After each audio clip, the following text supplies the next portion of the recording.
लेकिन एक सेकंड বন্ধুরে কল দেই বন্ধুরে কত দিনটা পাইতেছি না হ্যালো বন্ধু কই আছো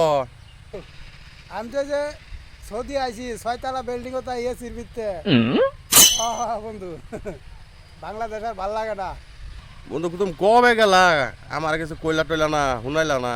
বাংলাদেশ যে কষ্ট করে গাড়ি করে চালাই টিয়া পয়সা ইনকাম না আমিও তোমার লগে যাইতাম গা বন্ধু তুই যে আবার চাস আবার ভাবি তুই টাকা পয়সা জোগাড় কর তোর লই বন্ধু 6 তলা বিল্ডিং এসি খাইতেছি তোর আমি তাহলে ভিডিও কল দেই আরে বন্ধু ভিডিও কলের সময় নাই ব্যস্ত আছি ব্যস্ত বিদেশ গেলু তার লগে আমার লগে দুদিন বিদেশ গেল আমার লগে আর কিছু কইতো না একটা মারে গেল গা কেমনে কি করতাম